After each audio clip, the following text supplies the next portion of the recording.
To the regular meeting of the Board of Education for Tuesday, September 30th. This meeting is now called to order. May I ask Mrs. Smith, if you would, can we have a roll call? Here. Oh, duh. You know what? I'm going back 2 meetings ago. I know, right? When Donna wasn't here. May we have a roll call, please? Yes, Thank you. Ms. Smith? Here. Mr. Jacinto? Here. Ms. Heinrich? Here. Mr. Hull? Here. I myself am here, and President Reeves. I'm here. Thank you. We now stand for the Pledge of Allegiance. I pledge allegiance to the flag of the United States of America and to the republic for which it stands, one nation, under God, indivisible, with liberty and justice for all. Thank you. Is there an approval of the agenda? Mrs. Heinrich?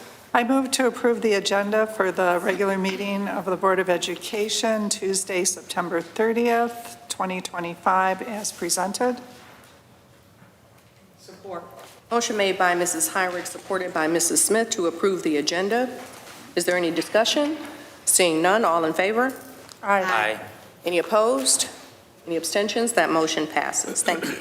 We'll now move to announcements. A few. First, I wanted to draw attention to the budget, both at the federal level and the state level. From a federal perspective, we will be impacted, obviously, by what's going on with the federal budget, but I wanted to draw attention to Head Start here for a moment. Head Start programs, many were reduced earlier this year. If you recall, I think I mentioned that there were some organizations that lost their funding, impacting hundreds of students or children across the Metro Detroit area.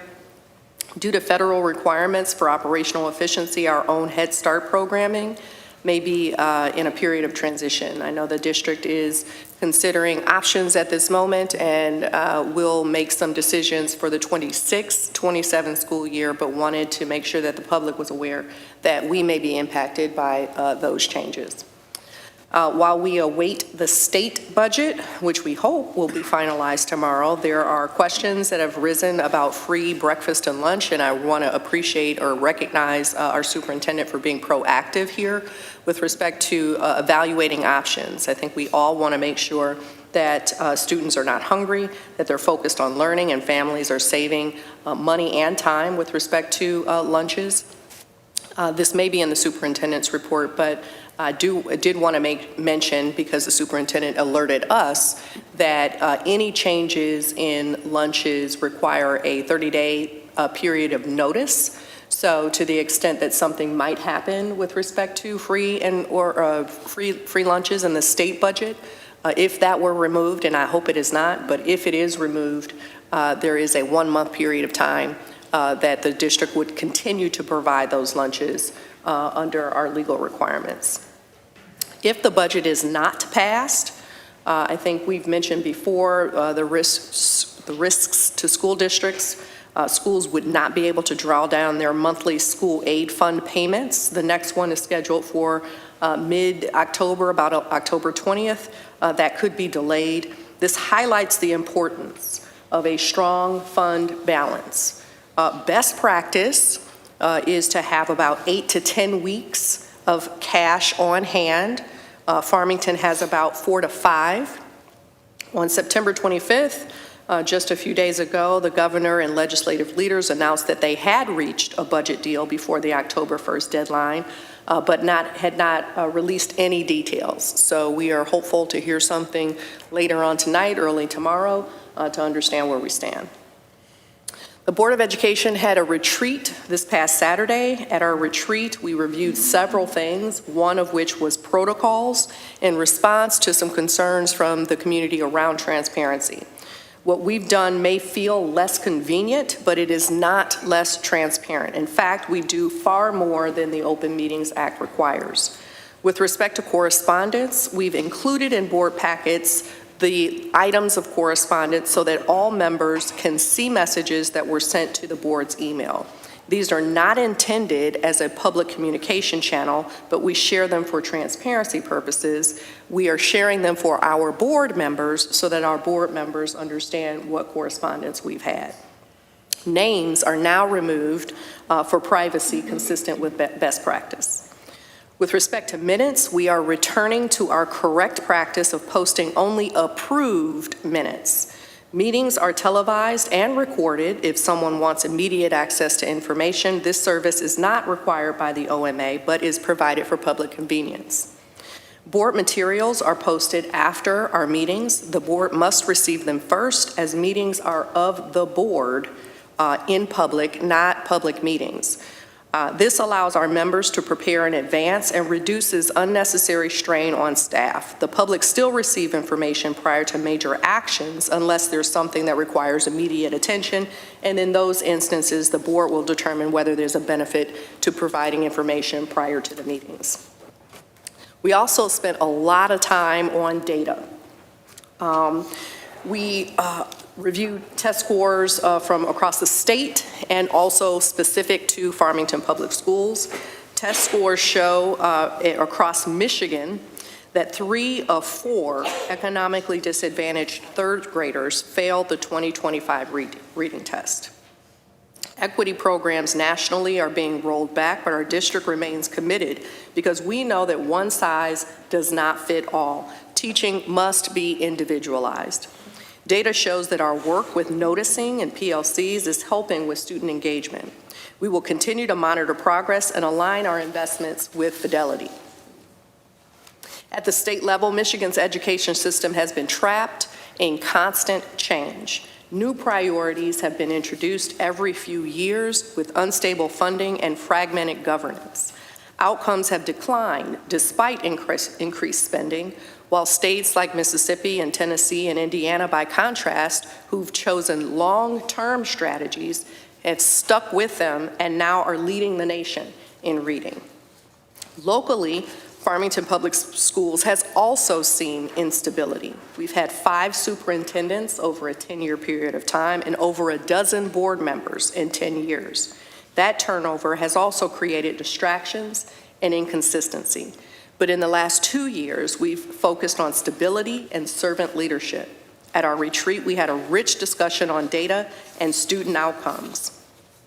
So rich that we weren't able to get to all of our items on our agenda.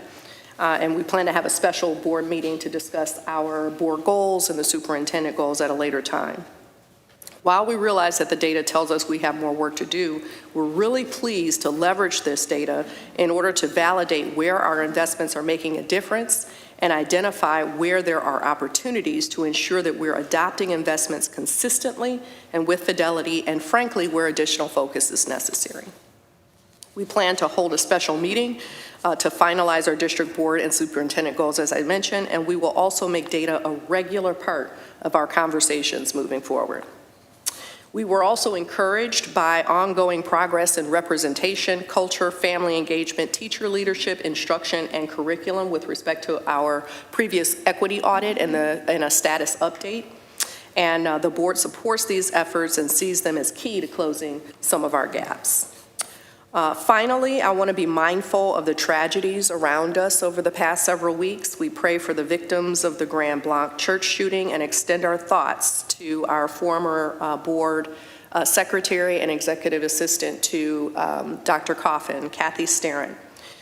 She is now in hospice care, and she was a tremendous asset to us when she was part of our Farmington Public Schools family.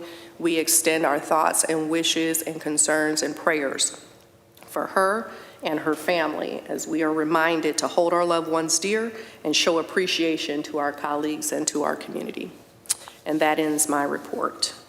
We will now move to public comment. This is the first opportunity for public comment. As you recall, you will have 3 minutes to provide for public comment. There is another opportunity later on in our agenda. You have 1 opportunity to submit your public comment, but you have 2 chances to do it. We ask that if your public comment is specific to a person, that you refrain from names to protect privacy. We also ask that you address your comments directly to the board and not anyone in the audience. The first person we have is Don, I think this is Keneally. Thank you very much for that. You have 3 minutes, Mr. Keneally. Good evening, Farmington Public School Board members. My name is Don Keneally. My wife and I live at 23101 Lakeway, at the corner of Lakeway and Shiawassee, across the street from Farmington High School's student parking lot. We've lived there for the past 30 years. I'm addressing you this evening to seek your help, please. I am asking for your assistance with the parking lot lights that shine directly into my house. Specifically, it's the parking lot lights that are pointed south and west that are the problem. These lights are configured to illuminate as much of the parking lot as possible by focusing their beams nearly horizontally.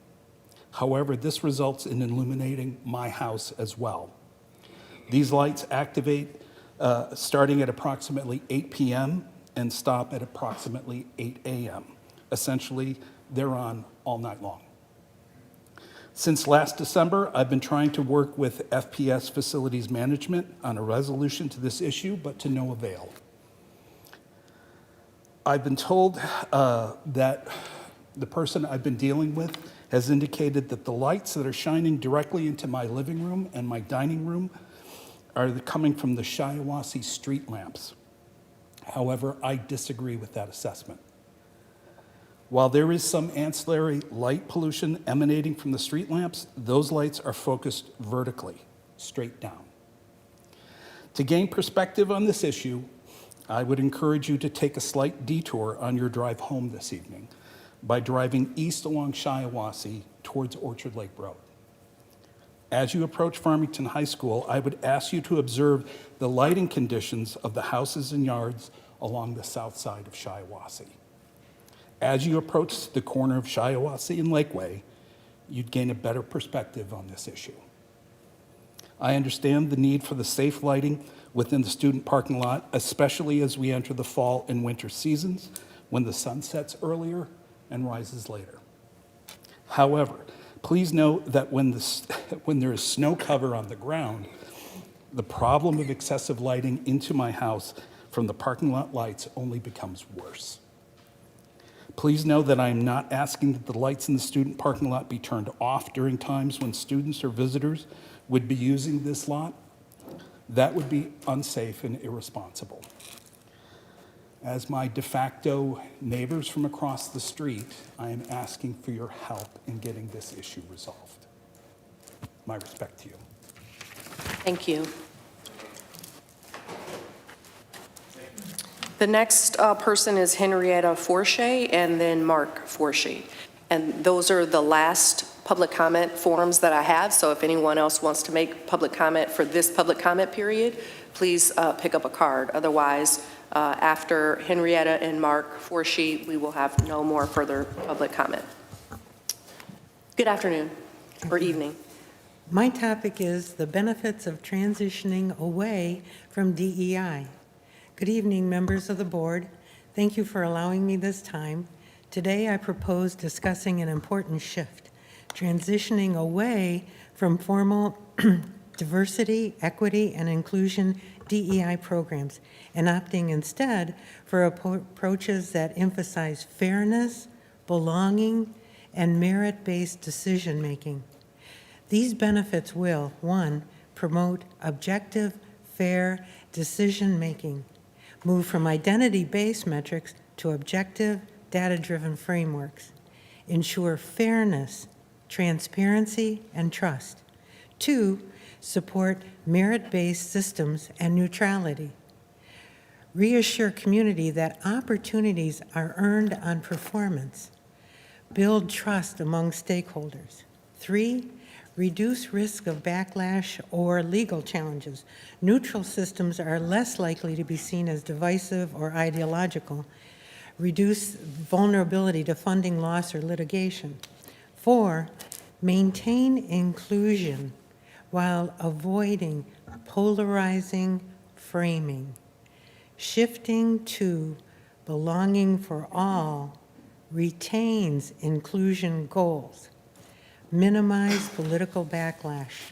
In summary, transitioning away from formal DEI programs toward embedded objective frameworks combined with inclusive language centered on belonging can uphold fairness, enhance trust, reduce controversy, and still support every student's needs.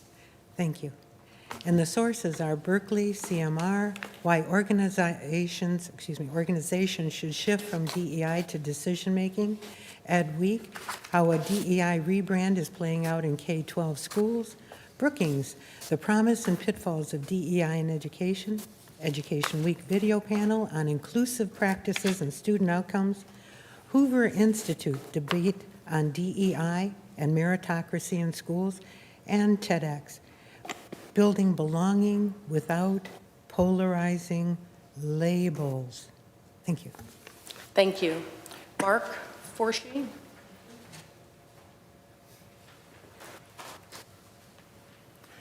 Hello, I ask that the board change the meeting time to 7 o'clock because we don't have many parents come and hardly any on a regular basis. So just change it from 6 to 7 so they can get here.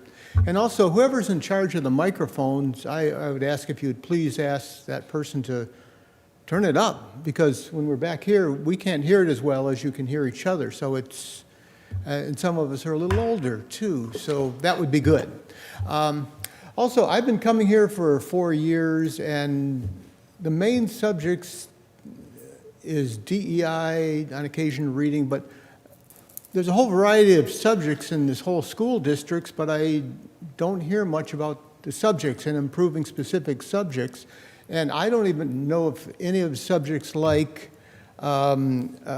teaching students to have sound minds and clear thinking so that as adults they're good, rational people who know how to think and they're not confused. I've never heard any discussion of that. And also I've heard nothing about how are students developing so that they're good-hearted people, so that they're full of love, joy, peace, patience, kindness, goodness, faithfulness, self-control. These qualities, I don't hear anything about those kind of qualities. And then also, oh, I forgot it. I had my third, I didn't bring my notes. Okay. But these kind of things are not discussed. There may be, we have languages, we have math, we have English, we have history, all these things, but these kind of things that develop the character and the minds of the students, so not only do they have the knowledge, but they become really good people, so they put the knowledge to good use as adults. And maybe some teachers are doing it. I'm sure there are some quality teachers who do that, impart it implicitly, but I really don't hear it talked about here, so that would be really good to hear. Thank you. Thank you. Is there any further public comment? Any further public comment? Seeing none, we will now move to correspondence from the Secretary. Thank you, President Weems. The board received communications regarding the following topics. A student request to speak at a board meeting, protecting student athletes with regards to transportation, the economics of education reform, literacy and AI presentation, invitation from Prosecutor McDonald, teaching core students to read at grade level, strategic plan, district dashboard, the bus distance policy, public comment on literacy, several communications from the Office of Head Start, and several letters from Farmington Central High School students regarding school reputation, seating selection, library, and school lunches. The board acknowledges all communications and responds as appropriate. A list of correspondence is included in the board packet, which is available on the Farmington Public Schools website. Thank you. We will now move to the legislative update. Yes, thank you, President Weems. Oh, there. Is that better? Okay, thank you. Yes, the budget, of course, is looming large for all of us. We still do not know what the state has appropriated for schools for this year. We are hopeful that before midnight this evening, we will have that information so we can go ahead and accurately plan out the rest of our fiscal responsibilities for this year. In addition, regardless of what happens this evening, I just sent an email to each of the board members and Dr. Coffin. MASB, the Michigan Association of School Boards, is hosting a special webinar tomorrow called Views from the Capitol What Now edition. It's from noon until 1 o'clock. You can click on the link to watch it virtually if you aren't able to be there in person. It's on Friday, October 3rd at noon.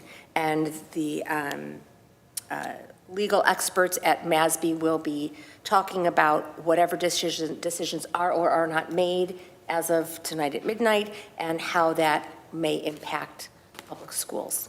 So that is all. Thank you. Thank you. We will now move to the district update. Dr. Coffin?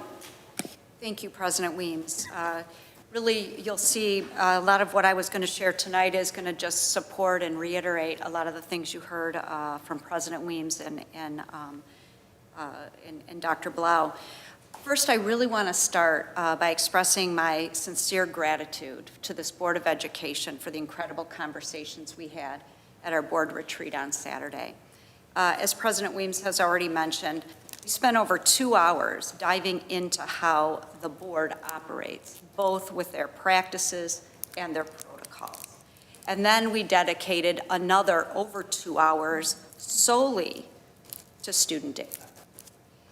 That focused was on the student achievement and the work that we're doing to make sure every single child has a path to success.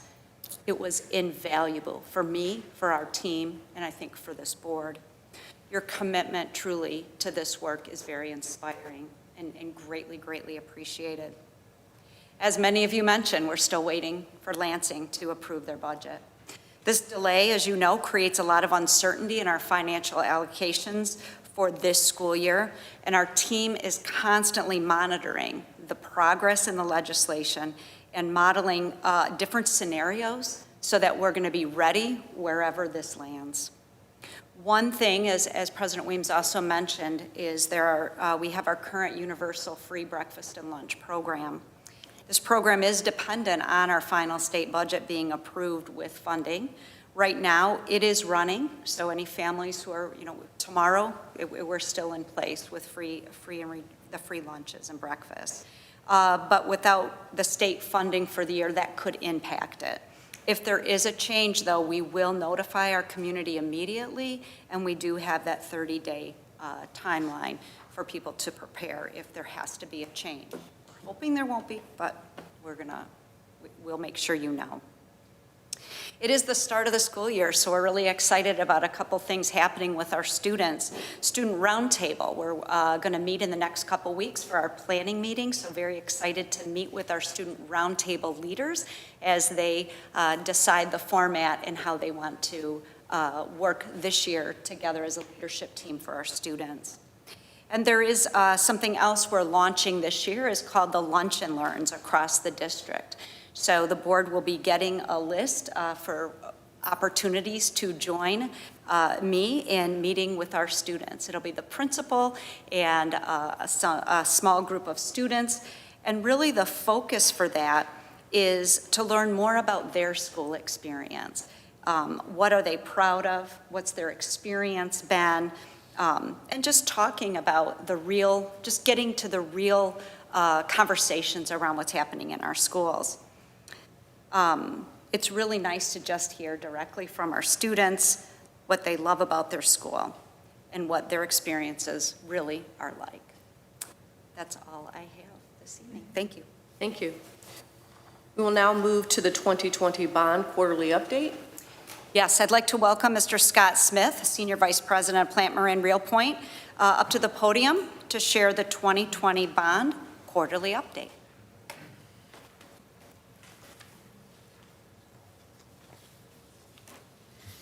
Thank you and good evening. Thank you. It's my honor to be able to present to you guys an update. Really, it's going to be focused on what happened over the course of the past summer months here in the district as it relates to the 2020 bond. Really, the focus again will be those updates. We have a few financial updates that we present. We were last year in April, so time has really flown. But I usually start out here with just a quick snapshot of really the bond in of itself. And it's just really a reminder that it consists of a lot of things throughout the district that the taxpayer supported in March of 2020, going back over 5 years now. But the bulk of it does go towards construction and district-wide improvements at the numerous buildings. But there's a fair amount of furniture, purchases of new buses, and a large allocation to promote all the new technologies throughout the district as well. So that's kind of a quick snapshot of how that's broken down. It's consistent with how it's been throughout as well. On the financial end, these numbers have changed just slightly.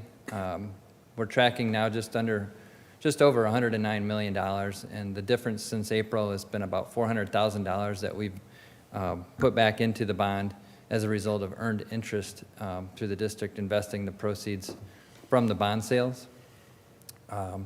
We've got about $15 million of uncommitted budget within that, and spent to date is just over $92 million, and that's up about $6 million from April, with the bulk of that, again, being related to the summer improvements.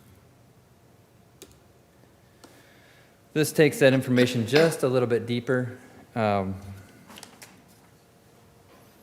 I won't get too deep into the numbers, but again, the actual approves are up about $6 million. 4.5 of that is construction, about $1.5 million of technology, and about $500,000 of buses.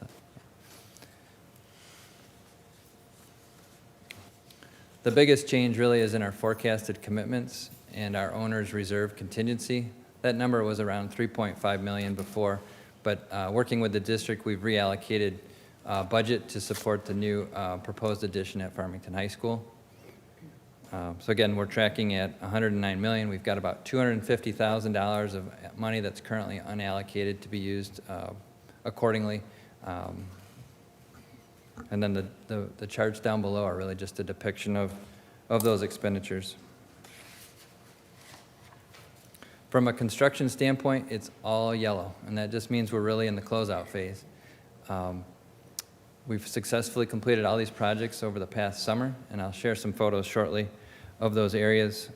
So we're going to spend the next few months closing them down financially, getting all the punch lists done, and working out any loose ends related to those projects.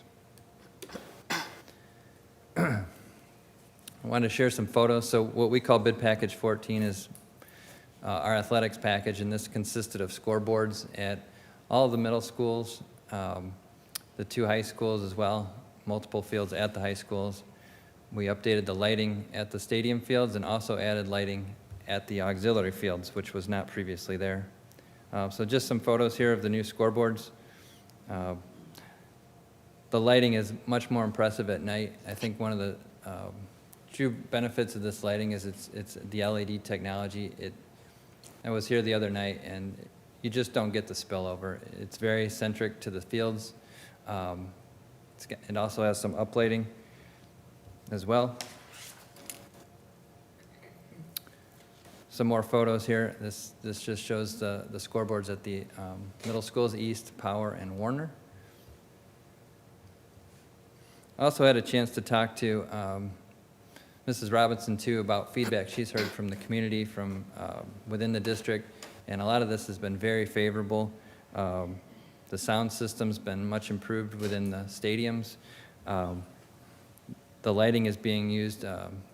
The board supported an alternate for some theatrical lighting, and the programming's been wonderful. It isn't just used at football games, it's been used at all sports so far. So there's getting great versatility with it. The marching band has gave compliments to being able to use the auxiliary fields now as it gets dark earlier in the day. So just being able to use the facilities the district has for longer periods of time has been a huge benefit. Bid package 15 was the improvements at transportation.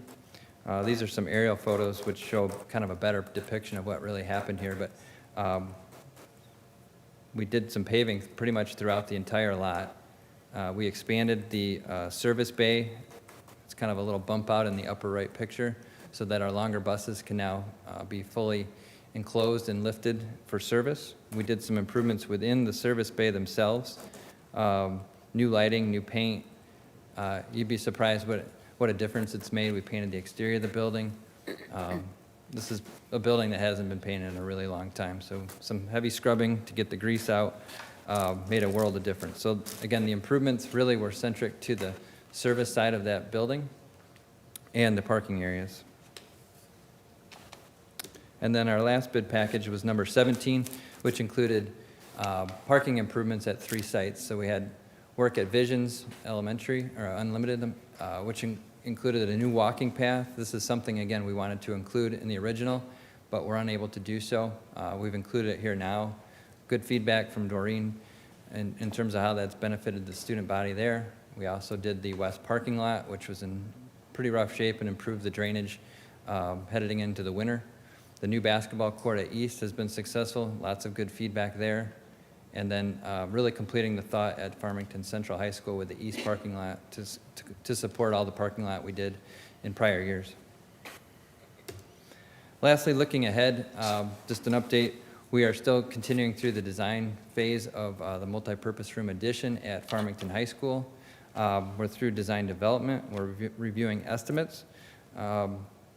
We're tracking for awards late this year or probably early next year for that project. If things go well, we'll start that construction in the spring next year and try to have that opened up for early 2027. Also wanted to give a quick thanks to, I'm here just representing really a bunch of people. A lot of people gave a lot of time and effort this summer with McCarthy and Smith, lots of folks from the district, and Wakely Associates as well, our architectural firm. So thank you to them as well. Thank you. Mrs. Smith. Scott, I want to say thank you so much for all the work that you have done, and I have had a pleasure of working with you, Plant Moran, McCarthy and Smith, and all of you for the past 10 years.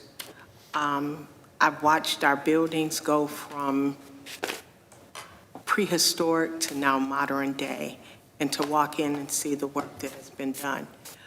But I'd also like to say I do have the concern, I don't know if it's you or our people, the district's people, to look into that lighting situation with the family that stood up earlier. I happen to know where that house is. I had 2 children that went through Farmington High. So I applaud them for at least hearing and watching the traffic over the years, but I would like them to be able to get some sleep if the lights are flashing into their house. And as they stated, in the wintertime, when there's snow on the ground and lights reflect, it could be a lot. So I don't know if that's you or if it's our maintenance people. I'd like that to be looked into. But I really appreciate all the things that you have done, the building improvements, spot on.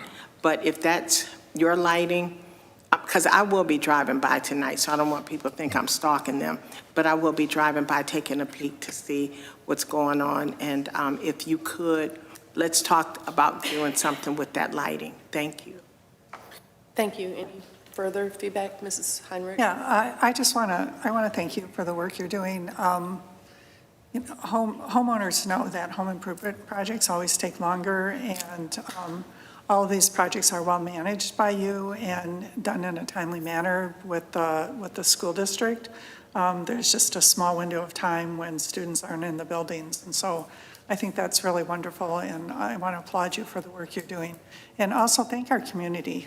Since I came on the board, we've had this bond money available, and all these millions of dollars that we've spent is thanks to the community for investing in our building in our school district and allowing us to update our facilities, which isn't a constant, and it's a constant cycle. And just because we're finishing things up doesn't mean that we're done.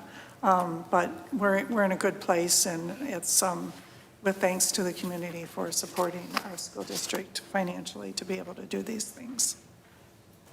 Mr. Paul? Yeah.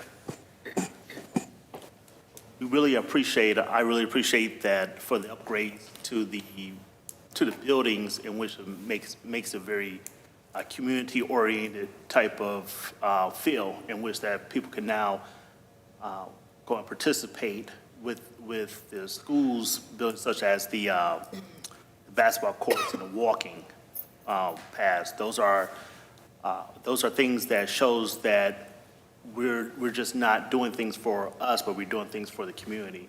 I know for a fact at East, I know that outside basketball court are used very, very frequently. So it gives a place where kids can go, play a couple games, hang out, and enjoy themselves instead of being locked into their rooms and on their video games and tablets and all that stuff. So I love that extra activity, because we just got to provide a space for these kids, and they will actually come without any kind of, person yelling at them, get off my lawn type of thing. So, I really do appreciate that. Thank you, board members. I think, we've all appreciated the updates over the years, and most recently, I have to tell you, I have really enjoyed the football games. I appreciate the lighting there. I think it's really rewarding to see the community members and our kids really appreciate the light show, and the sound quality is so much better than it was before. This was a really good investment, and it's nice to see little things like that sort of pan out. So just wanted to make mention of that. I'm appreciating this season. Thank you. Thank you. With nothing further, we can move now to our state assessment update. Thank you. I'd like to invite Ms. Rhonda Henry, Assistant Superintendent for Innovation and Strategic Initiatives, as well as Margaret Hendrickson, Director of Curriculum Instruction and Assessment, up to the podium to share an update on our assessment data. Good evening, President Weems, members of the board, and Dr. Coffin. Over the last month, the month of September, you have received weekly data snapshots from Mrs. Hendrickson and I, beginning with when the data was unencumbered, the first week of September, data snapshots on literacy and math, and some of the early indicators that we were seeing from our current work. Continuing throughout the month of September, you've received the high school literacy and math data, also a comprehensive student update report, and most recently at the board retreat last Saturday, where Mrs. Hendrickson and I reviewed trends and themes from the data. And we would be remiss without giving you our gratitude and appreciation for your diligence and keeping the expectations high, and for being a partner in the work. This is system-wide change, and we appreciate your commitment to that work.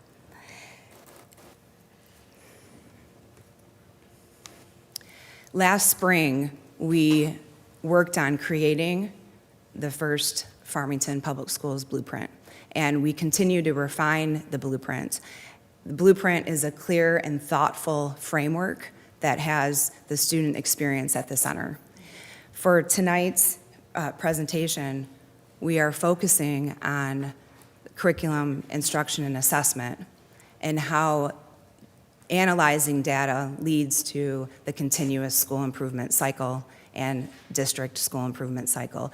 You can see from the blueprint that the foundation of our work is the vision and the mission, with our graduate aims, the profile of a lifelong learner, the critical skills that we want to see our students achieve so that they're ready for their future. And those are critical thinking skills, communication, adaptability. That's a big one right now, being able to adapt to new situations.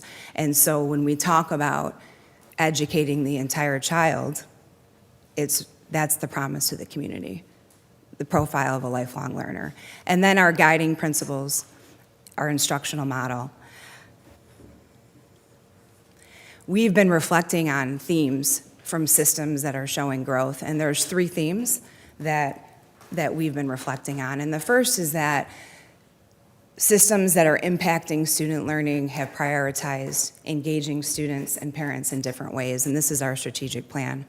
the profile of a lifelong learner, again, those critical skills that our students will need for their future to be successful, and then being very consistent about our Tier 1 instruction in order to maximize learning for all, and that's our guiding principles, moving instruction from acquisition to meaning making to transfer, solving real-world problems, and most importantly, positioning our students to be successful, giving them authentic tasks, and then noticing what they bring to the learning task. Tier 1, this is a depiction of our multi-tiered systems of support system, and we have been really focused on our Tier 1.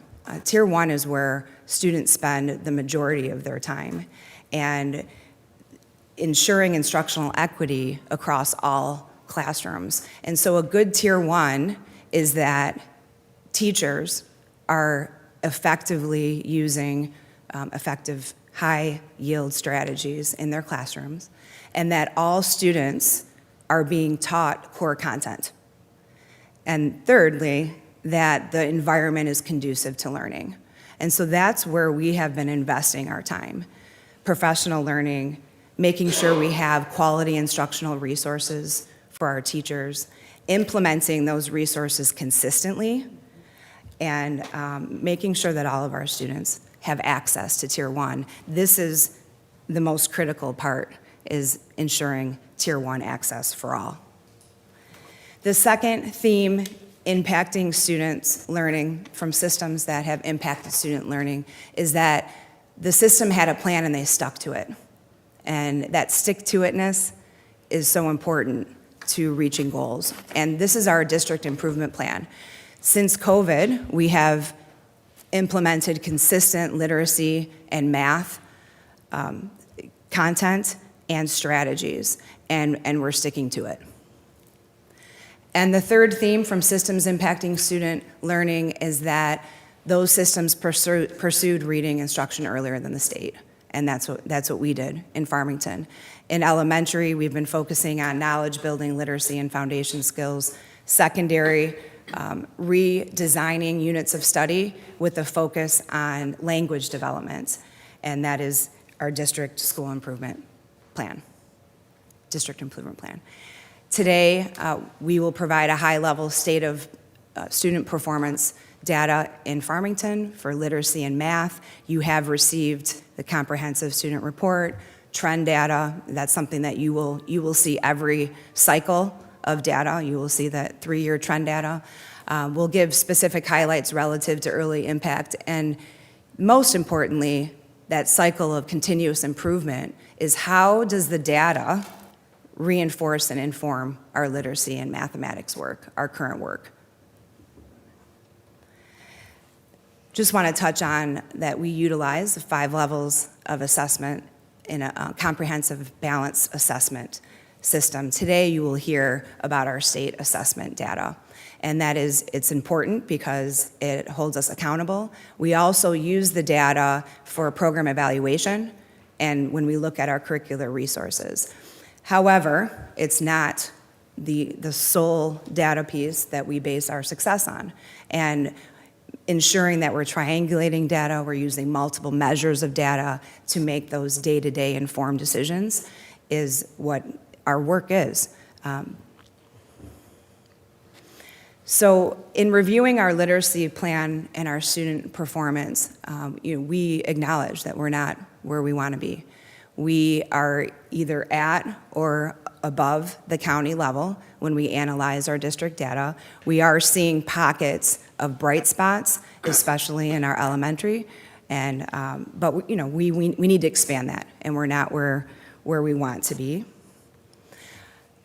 This slide shows quite a bit on it, but I wanted to highlight that we have been tracking cohorts. And you can see here, this is the MSTEP proficiency trends in literacy from 2023 to 2025. And we have been looking at the trends of those cohorts as they move through our system. 5th grade cohort, one highlight is that they've demonstrated steady growth increasing from 47% to 54% over the last 3 years. And that reinforces that, implementation of high-quality resources, EL skills, and wit and wisdom, it is showing some positive impact, early impact. And then there are some of our subgroups who are above the county level in grades 3 through 5. We've also looked at buildings with the largest percentage of economically disadvantaged, and we are showing meaningful gains, and this is one of the highlights. As you can see from the chart, we've had significant increases over the last few years in those buildings. Fifth grade Wood Creek increased percent proficient by 18%. We had 20% at Gill since 2024, and we're keeping a close eye on those gains. As we think about staying steadfast in our work, literacy K-12 has been a primary focus.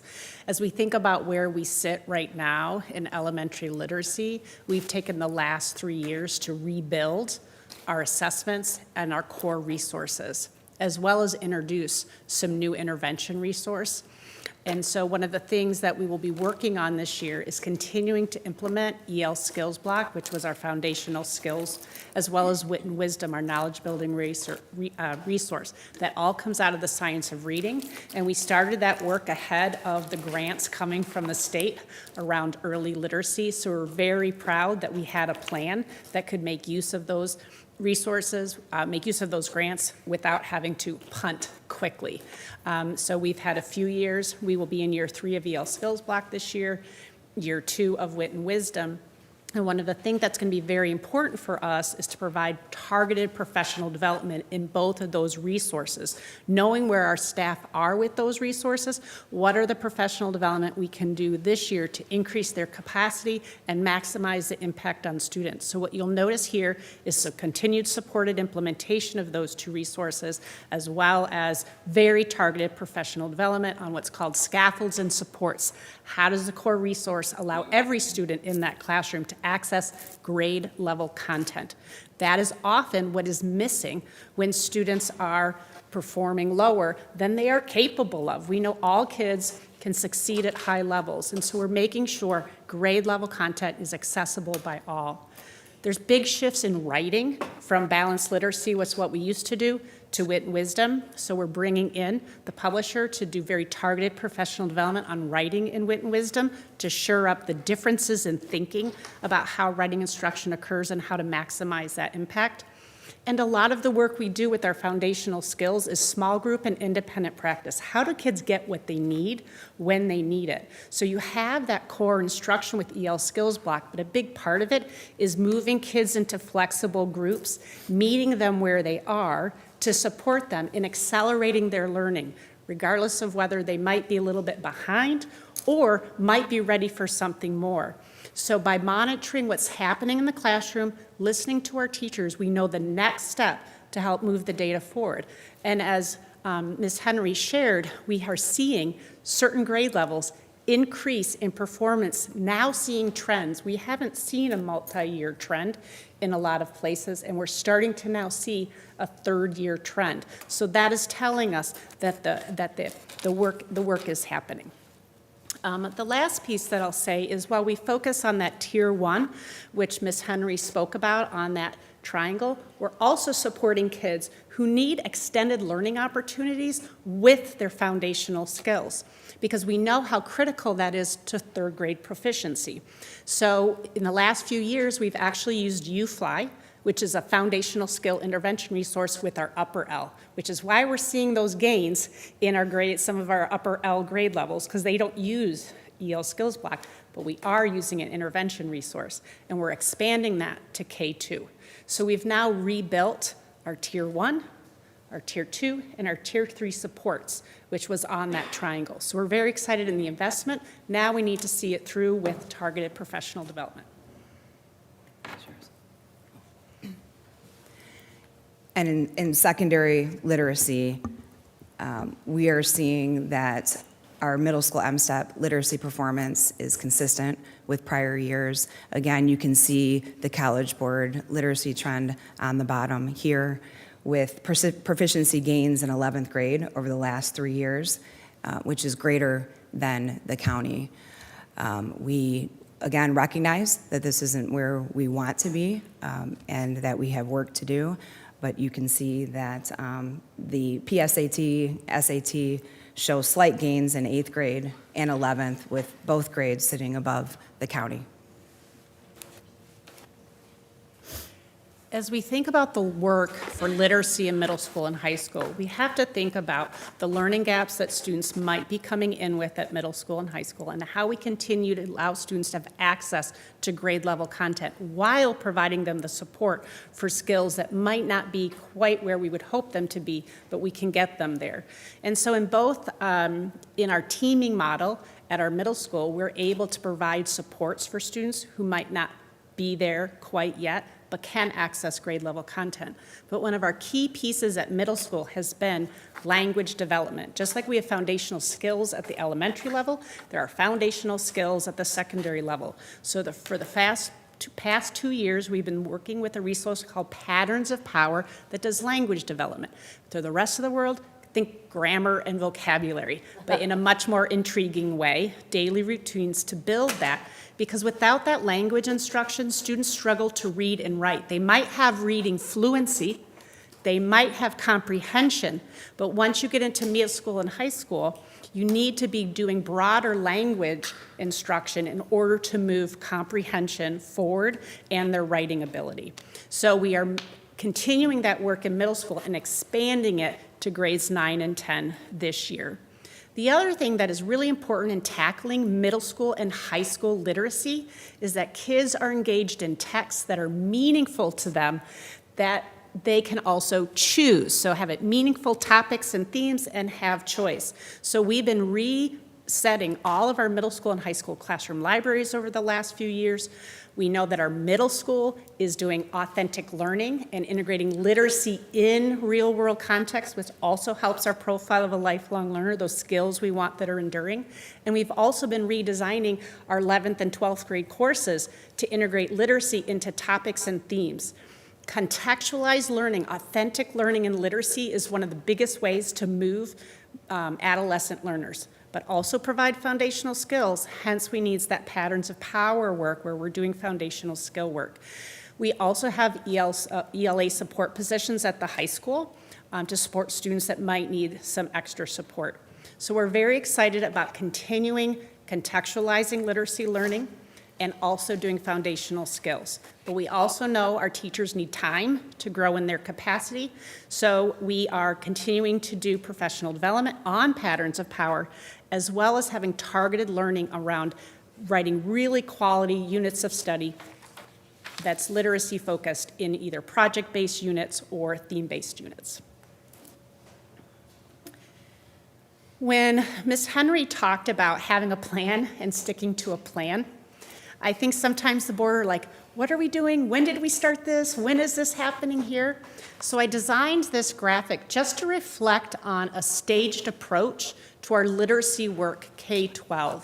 The idea that we started some foundations just coming out of the pandemic around some professional learning, but between 2023 and 24 and now, we've added new instructional resources, we've added professional development tools, we've added intervention tools, and while I won't go through every line or row on here of the work, you'll notice that new things are appearing and some things are continuing. A lot of work for a 3-year period of time. We're continuing on the plan and continuing to add as we go along. In the area of mathematics and student performance, we're seeing similar trends that we, are not where we want to be, but either at or above the county level. In elementary math, you can see the MSTEP trends, grades 3 through 5, with shifts in performance within 2 to 3 percentage points from 2024 to 25. Grade 5 has the most varied performance across our building that has been consistent with prior data. Like literacy, we see meaningful gains across our elementary schools, and this is both in schools that are economically disadvantaged and others. The first bullet there, Lanigan showing an increase over the last 3 years with an overall 18% increase in 2024. And so, again, we're keeping a close eye on these trends. If you look down, fifth grade, Wood Creek increasing by 23% since 2024 and 34% since 2025, and is now above the county. It's important as we engage in new work to always look at district-wide data at grade levels. But often you start to see the early impact in specific student groups, particular buildings, and/or grade levels. And so by looking at those early impact measures, we can start to see what's working and how to improve that. So I had a pleasure of talking with Wood Creek, Lanigan, Gill, a couple of different principals, and saying, what do you think happened over the last few years in addition to our district inputs, like the new resources? And it's very interesting to hear the story at each building and how their work augments the district work, and how teams are actually finding interesting ways to solve problems. Dr. Coffin's always talking about bring the solution making closer to the classroom, and so it's been very interesting to watch that in play. Our NWA data and our state assessment data over the last few years really indicated a strong need to focus at grades 3 through 5. So one of the things we noticed following the pandemic, since everyday math was just adopted just prior to the pandemic, and we were using in-person resources for remote learning for some time there, we reinvested in our everyday math implementation to ensure all grade levels and all teachers were using that, but they needed more professional development because they were only in that resource for about 1.5 years before the pandemic. And so the last couple of years, we've been reinvesting with everyday math, the math games embedded to build strong number sense. We've also been excited about a new tool called Magma Math, which is an AI-supported tool. It's not like a tool we've talked about before, like Dreambox, where a student gets on, it provides a personalized plan. This is actually used as part of core instruction. I'll send you some videos as the Board of Ed. I know I've sent them to you in the past, where kids are problem solving on their computers, getting immediate feedback from AI. All of their strategies can be shared up on the whiteboard and have flexible conversations around strategies and problem solving. It has been a game changer for some teachers and for students. We prototyped it last year and are going district-wide K-12 this year. It really supports the type of instructional learning, type of instruction that will support learning K-12. The other piece is we've talked a lot about Tier 1 resource. Everyday math would be that. Magma Math is going to support that. But we also recognize not all students are where we want them to be. They are where they need to be, and we need to meet them where they are. So just like we rolled out over the last couple years, UFly as foundational skills literacy. I know there's all these names for things. But we're rolling out Delta Math, which is being used to do intervention in grades 3 through 5 this year. Every single grade level at each building will get that professional development. We also are still seeing some nice gains from our math support positions at 3 of our title buildings where we felt the need was most critical. And again, professional development focus is where it is. We need to build capacity to ensure instructional equity, classroom to classroom.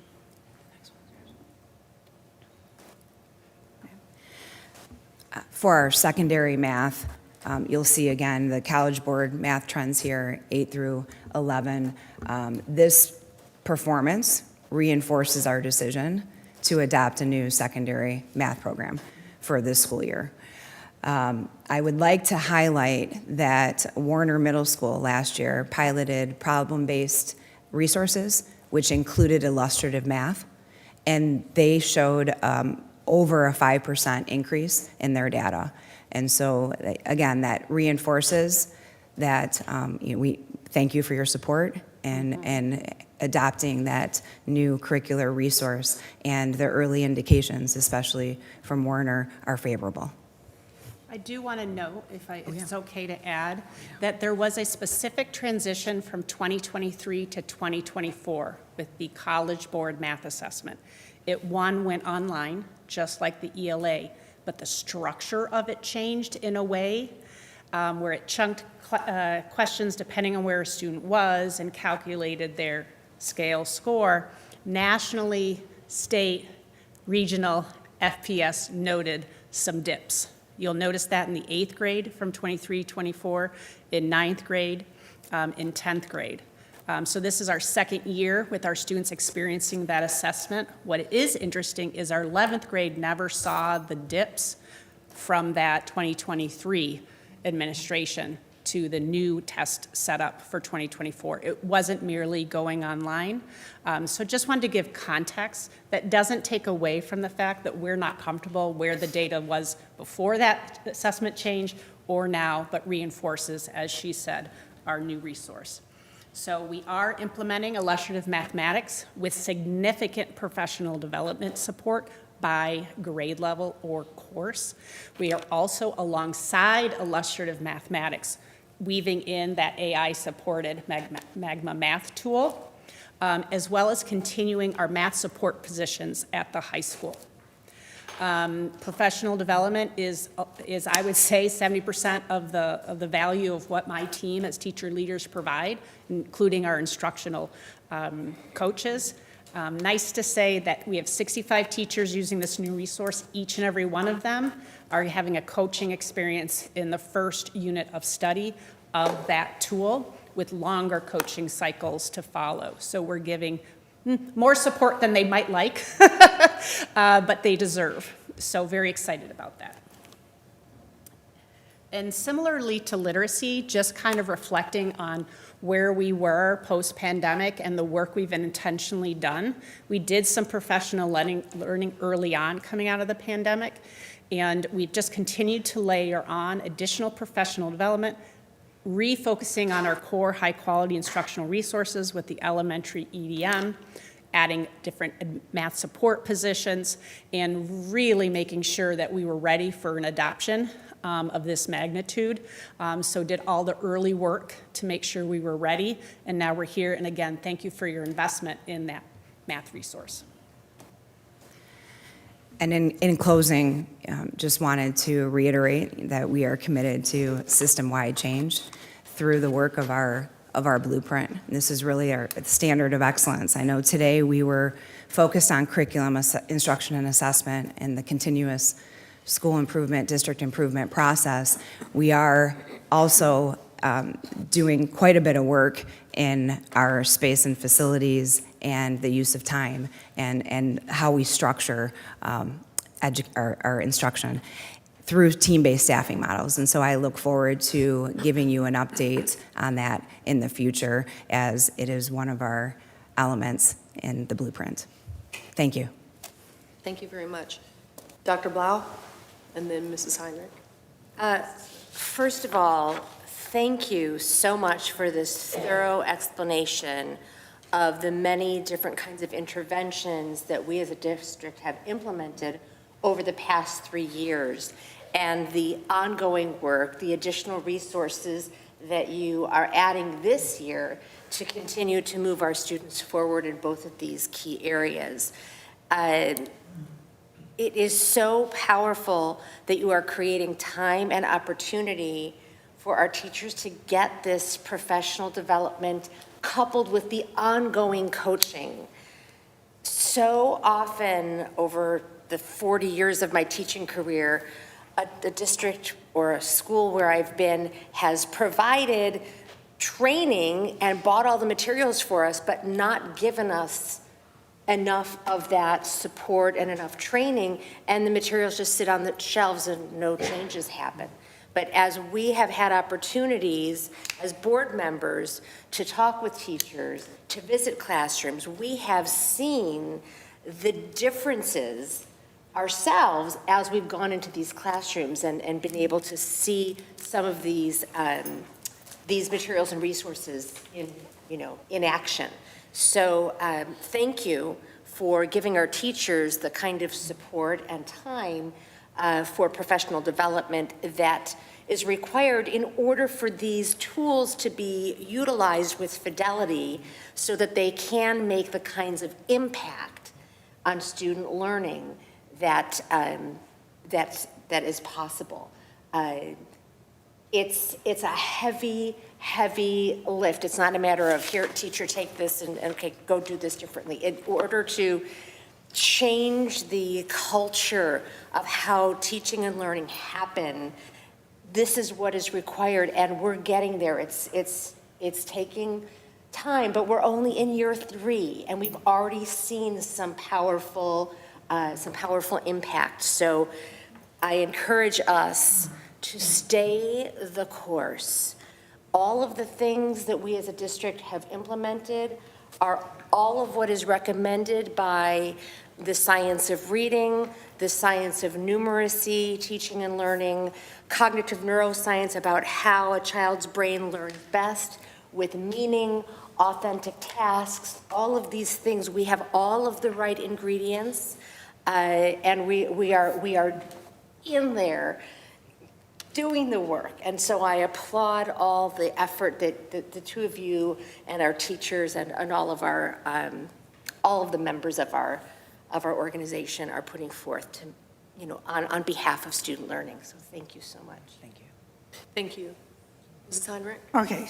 I want to start out by thanking you. I put a lot of thought into this, and I actually have 3 main ideas I want to touch on, but we all have opinions on standardized test scores, whether we agree or not or disagree.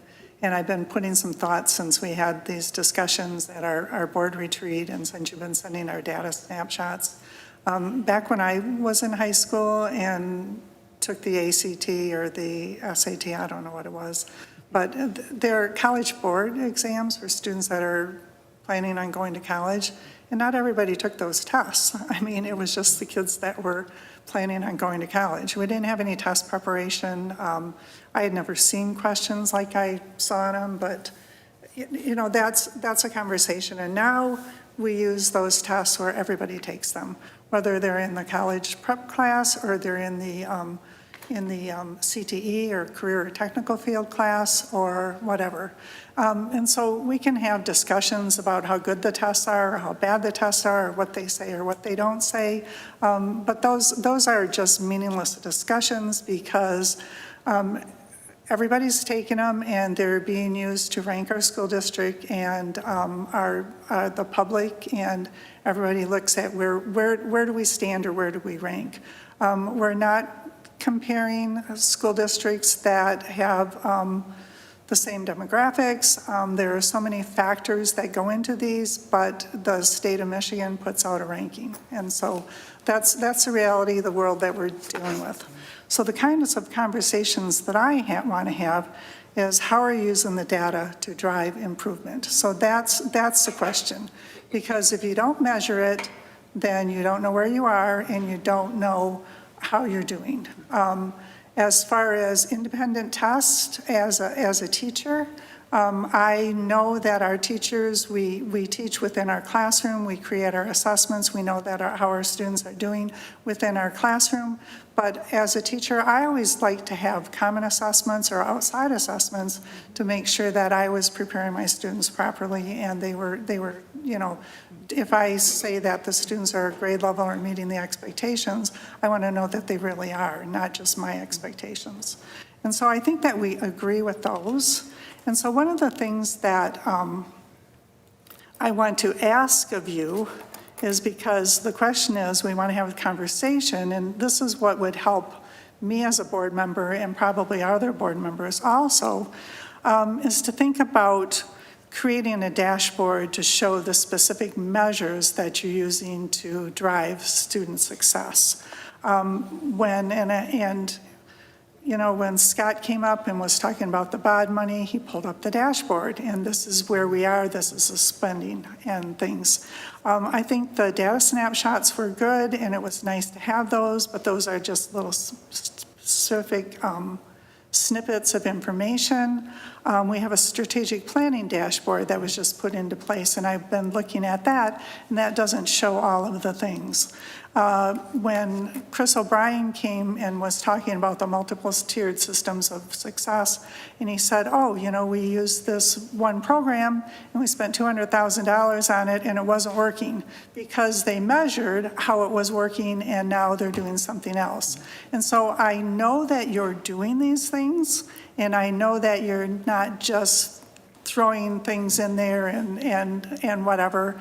But as board members, I think it would be helpful for us to have that information organized where we can pull up the dashboard and look at it. And I was just making some notes on some of the things, like you're talking about the EL skills block and, you know, the new resource or the UFly. And so all of these resources that you're using, the middle school teaming, you know, how is that impacting student success? In the high school, you have the freshman cohorts.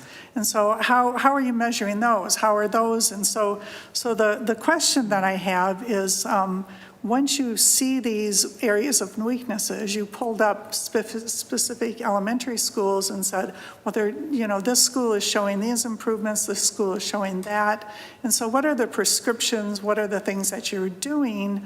How can they be organized into a dashboard with the charts to show, you know, these are the resources and how we're following the trends over time? So I really think that would really be helpful. You know, slide 15, you talked about the extra support staff. And so students that are being supported with the extra support staff, how are they doing? We're talking about this year offering workshops to show the students how to access the online test preparation. So the students that actually access those test preparations, how are they doing? The student roundtable, we had students come and they said, you know, our parents pay for tutors and we go and we get this test preparation and we know we're doing fine, but some of our classmates, their parents can't afford that. You know, can you offer this from the school district? So tracking students that do the test preparation, how are they doing as opposed to the others?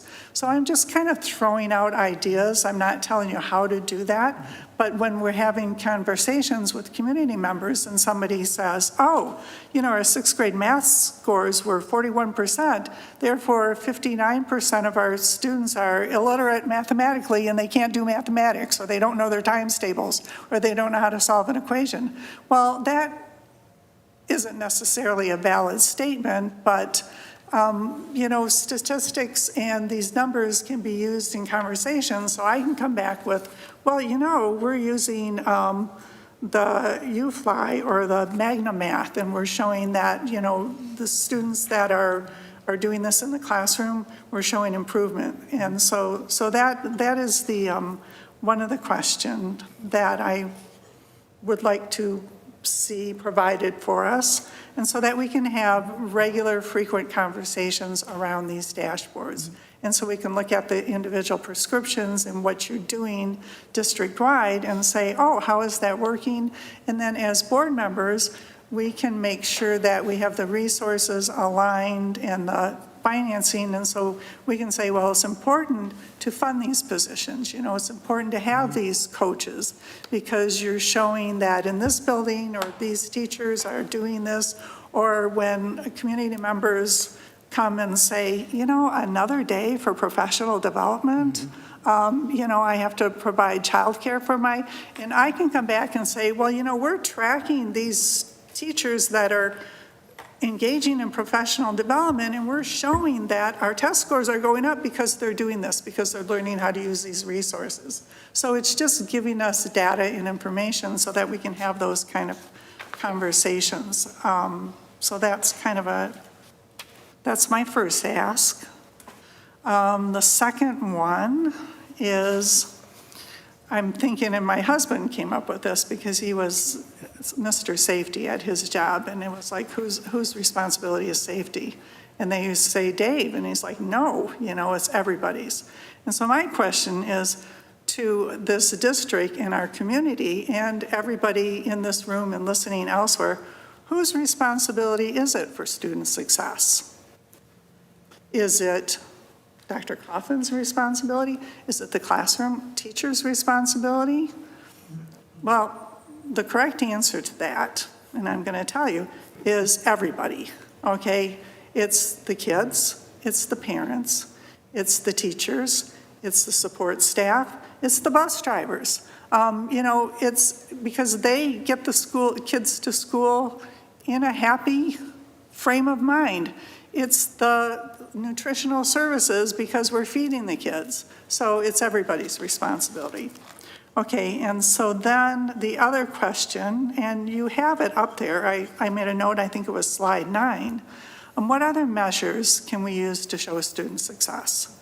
And on slide 9, I think you showed all the different things. I'm like, what are the passing rates for core classes? How about our attendance, our graduation rates? And so I think it would be helpful to include those things in the dashboard also, so that when we're talking about how are we doing as a district, then it's not just one piece of data that the state puts out once a year that ranks all the school districts in the state. We can say, well, in Farmington, we know that our students are successful because all of our students are passing their core classes. We have very few failures. We know that the students are successful because when they go on to want to enroll in career and technical education programs, I was having a conversation with President Weems, and she said they have to pass a test to get into these apprenticeship programs. And so we can say, we know that when our students graduate and they want to get an apprenticeship program, they're passing the test to get into them. We know that when our kids are going off to college, they're actually enabled to enroll in college-level classes, and they're passing their classes. And so, what other ways can we measure student success? And I know you're doing it, but I'm just asking you to put it on the dashboard so that we can actually see that, and so that we can have these regular conversations about data. And so this is just kind of, I love this, the whole picture, and I know stay the course. I know it as an educator. I know that we're doing the right thing. And it's just like, and how long is it going to take? And I really appreciate President Weems saying in her opening remarks, in the last 10 years, we've had 5 different superintendents. And so I think, buying the Flavor of the Month program or bringing in a superintendent, that hasn't been working. And so are we going to keep doing things that haven't been working, or are we going to start collecting data and showing these are the things that are working and this is what we're sticking to with fidelity? And so, yes, so we measure success in Farmington a lot of ways, and not just one way on the state rankings. So thank you for your work, and because I know that you're working really hard, and I know the time that you're putting into it, and I know that you're taking it seriously, and I think all of our staff is also. So thank you. Thank you, Mrs. Heinrich. Mrs. Smith. Thank you for your updates. I've been out of school for a while, so I had to chisel the tests, so I know things have changed. At the end of the day, we're all here for the education for these students to make sure that they are a success. My first experience here on this board 10 years ago is we had a curriculum committee. And I know there's a lot of people that will say, well, that's getting in the weeds. But actually, I don't feel that it is. I think that a curriculum committee would be spot on with members of the board so that we can know what's going on, continue to have those conversations with you, and then we won't have to have, long conversations at the board table, and we can have it where all of us will be in, the report will come back from a committee member or the committee chair and let everyone know what's going on and keeping us updated and up to speed, and then sharing that information with the community. That's number one.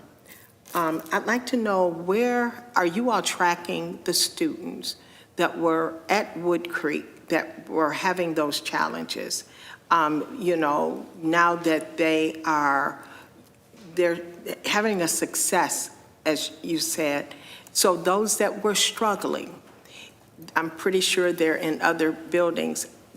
I need to know, what we need to know, where are they, what are they doing, and are they getting that help that they need, due to the fact that there was some issues with the testing and their learning ability. I know we purchase a lot of books in this district. We have them come down here and we have everybody look at them. And, what I'm hearing is we're doing okay. But when we pass these budgets and everything to purchase these books, I like to see more than we're just doing okay, because we spend a lot of money on learning material for reading, writing, and math, and I'd like to see these test scores going higher. I'm hearing that in the community, and it's brutal. I'd also like to say that when you hear parents say that it's bringing down their property value, people are calling, they are reaching out. When our schools fail, our community fails. So you want to be able to stay on top of these conversations and have this open dialogue with the board, with the community. The last thing I want to say is, and I know it might be hurtful to hear, I don't want to hear COVID anymore, the pandemic. We have been out of pandemic for a while. We have to get past that it was the pandemic. We have to look at we've got to look at moving forward and helping those. We had kids that struggled. We had kids that struggled that were at home. But we're past that now. We should be able to know how to pick up and start back over and move forward. And again, I really would like to have a curriculum committee, because during the time that I knew about that, we were a premier district, and I want us to become premier again. I'm walking the streets, I'm hearing the conversations. Most of it is brutal, and I want us to see you succeed and be what we have here in this community. I do hear people love that we have a new superintendent, and that, everything wasn't built in a day. And we can't go back to when we were in high school and what we did back there, because we didn't have the technology that we have now that we should be able to help our students. But I want to thank you. I'm not tearing down. I'm just trying to give some advice to let you know what I'm hearing. Thank you. Mr. Hull? Yes, I've really appreciate all the hard work and dedication that you guys put into trying to get the information and raise up the scores of the kids. I know it's a lot of task and work. Me saying that, when the layman person look at these particular scores and everything, it paints a kind of like dismal picture, in a way in which that I know we're working hard at it, but people want results. And I know we had several superintendents over the last few years and tried different methods and everything like that. How are we getting we're not wearing out our teachers? Because teachers are like, okay, well, am I learning this new system? And then, okay, I'm getting this other training. Will this work? Or should I just kind of halfway do it, because it's probably going to be another superintendent come in and we're going to change up anyway, and it creates that, that complexity that no one's not really putting in the true effort that they need to have. How are we getting a buy-in and changing the culture in which that we do see that you are putting different supports in that system, and and a whole different way of teaming up with other posts, which I think is very excellent. But how, how can we actually get a good buy-in with the whole district instead of just like, okay, if I just sit here and do my job because I've been here for 30 years and, we're going to come through another different way of teaching. How are we developing that's, okay, this is the way to do it, and how can we actually improve on that? So that's my comment or question. Yeah, and I can answer that, Thomas. I would say this is, my 6th year here. And it is more than a buy-in for our teachers. They are committed to this. And that is very rare. And so I had a conversation recently with some high school and middle school teachers, and they talked about just what you were just saying. And they're saying now, we know we're staying the course. We know you're investing in us. And so they're ready. So I think that's important for not only just this board to know, but the community, is that our teachers are committed to this work from kindergarten all the way through our high school teachers. And that's a great place for us to be in. And so that's how we run, and that's how we move. Dr. Block. Yes, to add to that, Dr. Coffin and Mrs. Hendrickson have been at the helm of this work for the past 6 years. So although our superintendency leadership has changed, the direction of their work has remained consistent. And so they have built relationships based upon trust and support with teachers and principals throughout the district. So there has been that continuum already developed over these past 6 years. Also, we made the investment starting several years ago of including teachers, board members, and community members in the process of developing the vision and mission, working together as a broader community to develop the profile of the lifelong learner. So it wasn't something that came from above and was pushed onto our teachers and community.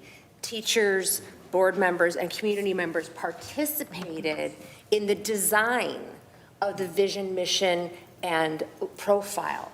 And that has become our North Star, but there was buy-in from the beginning because all of us had a seat at the table and had voice in designing what we felt was the direction for our students in our community. So we're in a very, very strong place with regards to that piece of it. Thank you, board members, for really good discussion. I know we had, a good 2 hours of discussion on Saturday about data. I won't rehash all of that, but I do want to thank you again for sharing this information with us. I've also been on the board for about 10 years, and as it relates to student achievement,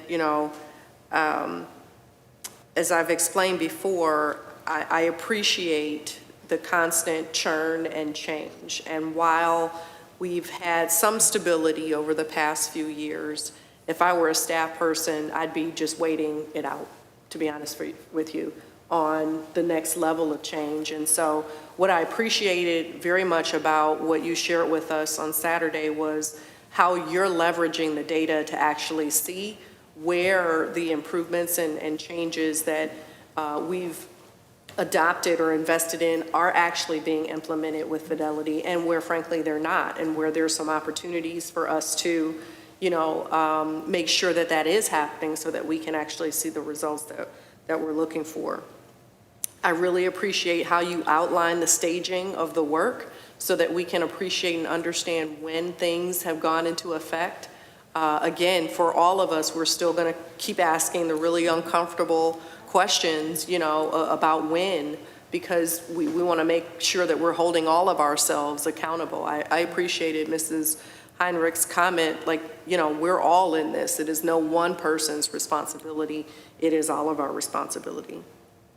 I think the board is based off of what I'm hearing both today and Saturday, we're very interested in keeping data at the top of our thinking. And I'm really looking forward to more discussion around our board goals and superintendent goals. I think this informs that very much. And I think at that point, we can start to talk about some of the suggestions that I heard today, inclusive of how we comprise our committees or what our dashboards might look like.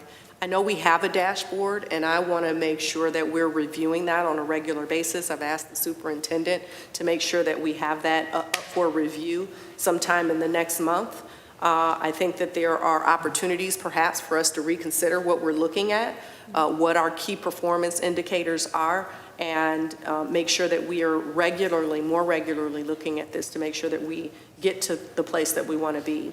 But I think we're all really impressed with how you're leveraging the data to see and understand what's going on and where we need to continue to press in the same direction that we're going into, because I think we're all of the same view that we have research-based practices that we are following, that we need to follow with fidelity, and when we do that and measure, we're going to continue to see progress.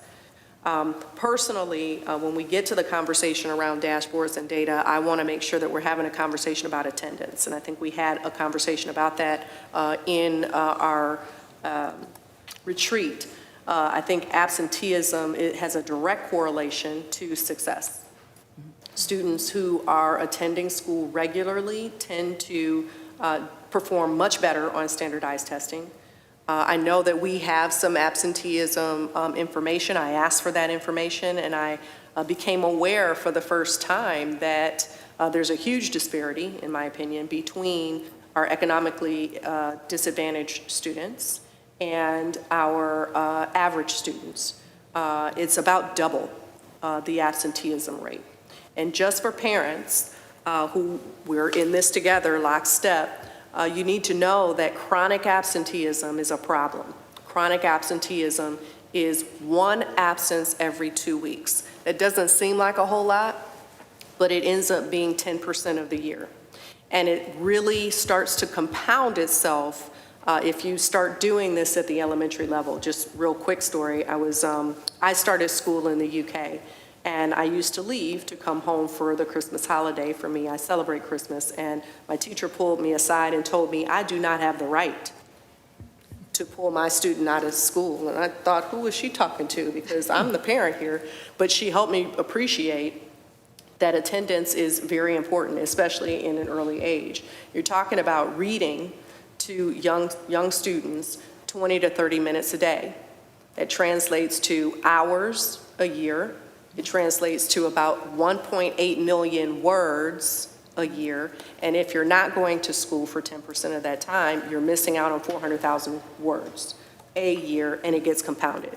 So we're all in this together, and I think we have some work to do to improve our attendance rates. We're going to have to partner with our parents and our community to make sure we understand what's happening here, because it's not just, I'm convinced, it's not our curriculum and instruction. It is the magnitude of other things that we need to figure out. So I appreciate the discussion. We want to further this discussion, and I'm looking forward to our next steps. With that, I think we can move on to our next agenda topic. Thank you again. Yeah. We're going to move on to reports from board committees. Are there any reports from board committees? I didn't think so. Seeing none, we will move to discussion items. So we have here an update on Board of Education and Superintendent goals for 25-26. We did not get to this at our retreat on Saturday because we were so engulfed in conversations around our protocols and around data. So we will have this discussion at a future board meeting. And so with that, we'll move to public comment. I see one person coming to public comment potentially. Where's that? Oh, I see I've got two cards.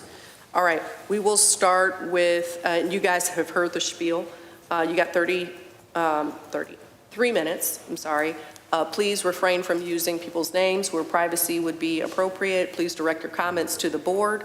We appreciate your engagement. First, I have Mr. Eugene Greenstein, followed by Bill Lovaway. Oh, I'm sorry, I didn't see he disappeared. Okay, well, we can start with you, Mr. Leboy.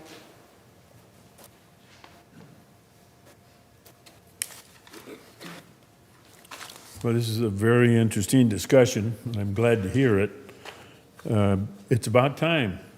We're a kind of an average school district in a crappy state with a 44th place standing, and it just doesn't make any sense. So what I didn't hear here, this is all great. I'm glad to hear it. I'm most glad that you're finally sharing some information. It would be awful nice if you shared it with the community. That's part of the reason that people come into town. They already know you're not a good school district. And Michigan knows that because all of the governor candidates have put education on their list, and they'll do it wrong. They don't know what the heck they're doing. So I have a couple of comments. I diverted from my plans talk, but it basically starts with we don't do anything in terms of community dialogue. I've mentioned that before. This meeting should have been shared with many of our parents, and they would spread the good word that we are not an extraordinarily great district, but we're kind of an average Michigan district, and we just as soon go to Mississippi and get good education for our kids. So what I missed here was a sense of urgency, and that is what Eugene and I have been talking about. We have a gap in achievement in reading in about 1,884 of our middle and high school kids that you didn't even talk about.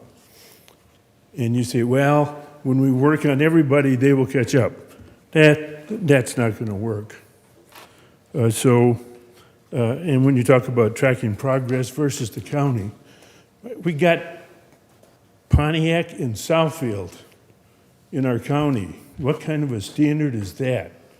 What kind of excellence is that if we beat them? And oh, by the way, you've heard about AI. We're so far behind the curve, we're never going to catch up unless we change to a sense of urgency and address some of these changes in an appropriate manner, which means line it up, do it, and set the standards higher. And I just ran out of time. So I'm just saying, get off your duffs. Thank you, Mr. Leboy. Next, we have Mr. Eugene Greenstein, and then we have Rachel Rembiz. I'm sorry if I mispronounced that. Well, I was very happy to hear that you had a great discussion on Saturday. Hopefully in the future, maybe you could video those so that those of us who couldn't make to hear those great discussions on academics, would be privileged to see what's really going on. I agree with Ms. Smith's comment.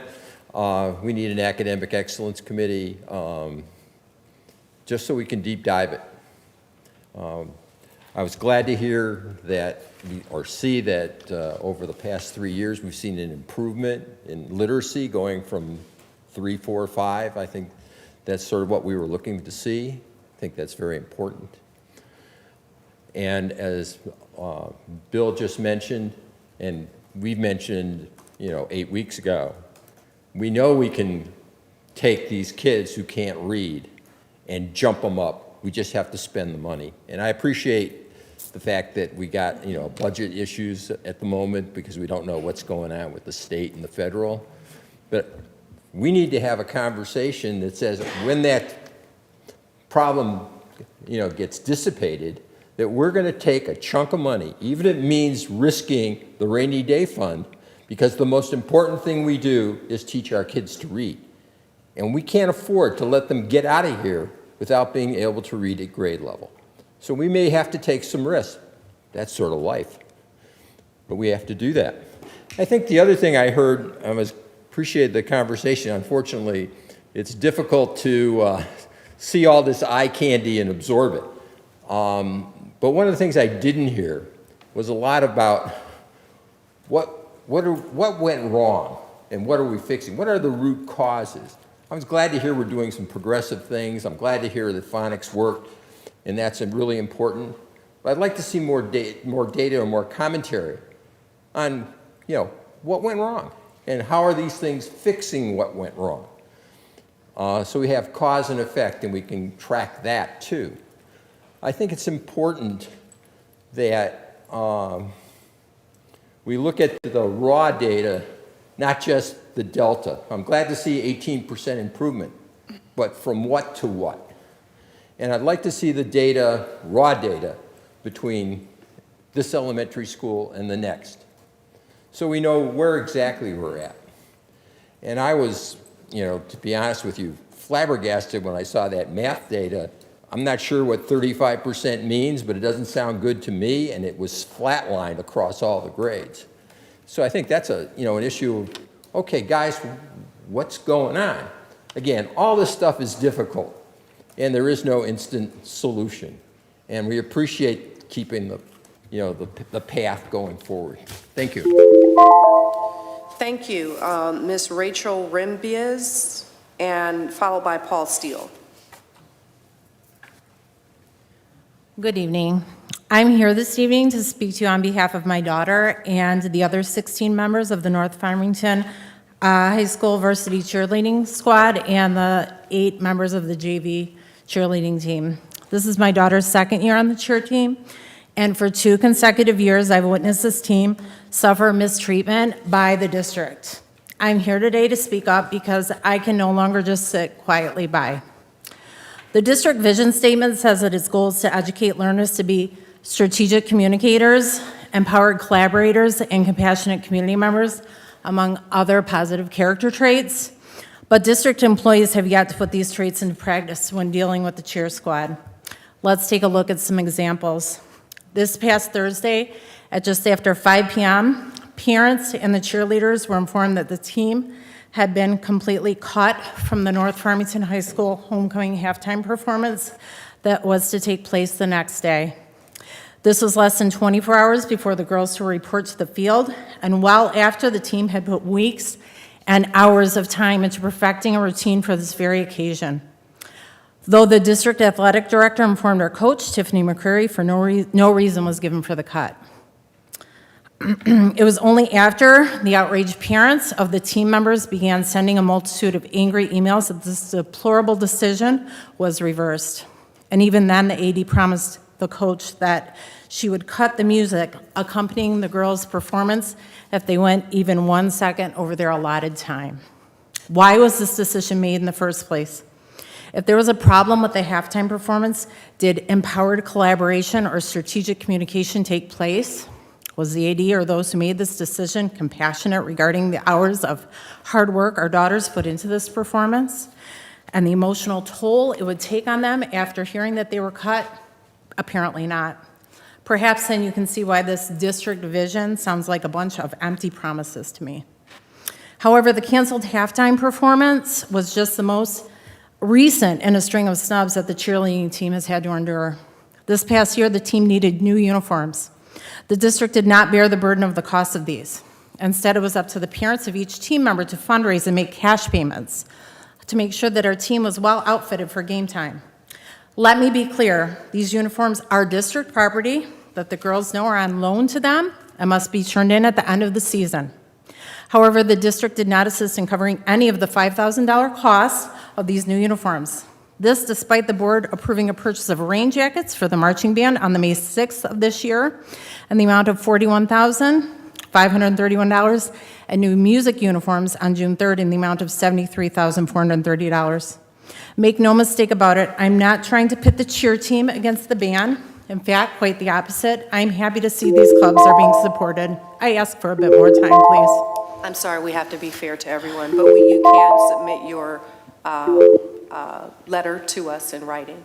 I absolutely will. Who should I email to? All board members? You can do all board members, or you can send it to the Board of Education. I absolutely will. Thank you for your time. Thank you. Paul Steele.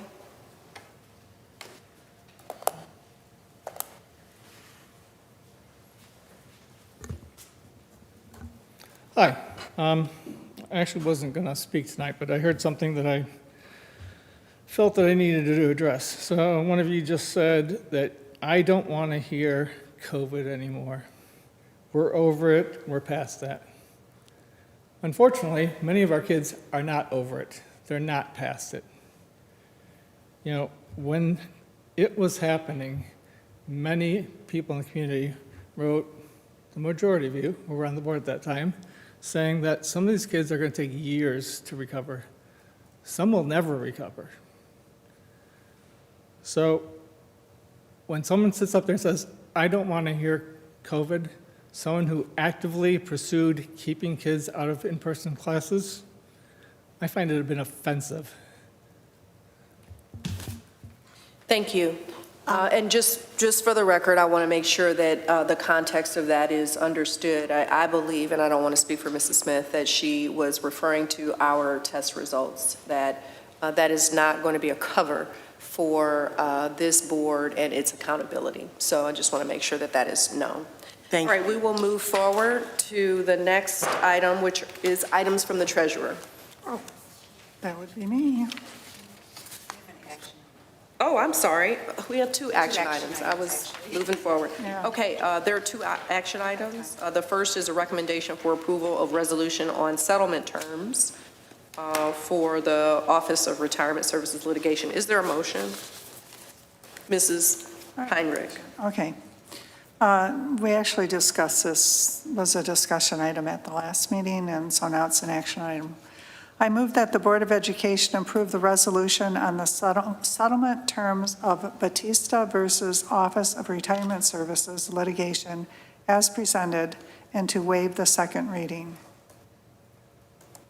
Support. There's a motion made by Mrs. Heinrich, supported by Mrs. Smith, to approve the resolution on the settlement terms of the Batista versus Office of ORS and waive the second reading. Is there any discussion? Seeing none, Dr. Blau, can we have a roll call vote, please? Yes. Thank you. Mr. Recinto? Yes. Mr. Hall? Yes. Ms. Heinrich? Yes. Ms. Smith? Yes. Myself, yes, and Ms. Weems? Yes. Next, the approval of the 25 MASB Delegate Assembly. Mrs. Heinrich? All right. I move that the Board of Education approve the designation of Ronald Recinto as the official delegate and Dr. Cheryl Blau as alternate delegate to represent the Farmington Public School District at the 2025 Michigan Association of School Boards Delegate Assembly. Support. A motion made by Mrs. Heinrich, supported by Mrs. Smith, to approve the designation of delegates for the MASB Delegate Assembly. Is there any discussion? Seeing none, all in favor? Aye. Any opposed? Any abstentions? That motion passes. We'll move now to items from the treasurer. Okay. I move that the Board of Education approve the expenditures as outlined in the expenditure printout dated September 30th, 2025 as follows. General Fund, $23,429,433. General Fund Athletics, $348,826. Capital Projects, 2023 Bond Fund, $1,117,420. Nutrition Services Fund, $512,298. Benefits Stabilization Fund, $2,629,407. Total, $28,037,384. Support. Motion made by Mrs. Heinrich, supported by Mrs. Smith, to approve the treasurer's report. Is there any discussion? Seeing none, all in favor? Aye. Any objections? Any abstentions? That motion passes. We will now move to the consent agenda. Mrs. Heinrich. I move to approve the consent agenda as follows. A, approval of minutes. Number 1, September 9th, 2025 regular meeting. Number 2, September 27th, 2025 board retreat. B, Head Start Director's monthly report. And C, personnel items. Support. Motion made by Mrs. Heinrich, supported by Mrs. Smith. Any discussion? The only thing that I wanted to make mention of is that the Head Start update or report is in here that includes notification that the program must submit a non-competing continuation application in order to receive funding starting in January. So I just wanted to make the board aware of that. The board must pass a motion for us to continue to pursue the Head Start continuation application. And so just so that you know, that is in the consent agenda. Any further discussion? Seeing none, all in favor? Aye. Any opposed? Any abstentions? That motion passes. We'll now move to reports from board representatives. Do we have any reports from board representatives? Mrs. Heinrich. I do. I want to talk about the Oakland County School Board Association dinner meeting, October 15th. The program is Guiding Public Schools for Increasing Academic Achievement. It's going to be presented by Scott Morrell from MASB. You get education credits. It's a good opportunity to network and talk to school board members from surrounding school districts in Oakland County to see what they're doing in their districts and get some information and another perspective on that. And registration closes October 8th, so let Colleen know if you can attend, and it includes a delicious dinner. Very good. Any other reports from board representatives? All right, seeing none, that takes us to adjournment. We are now adjourned. Thank you.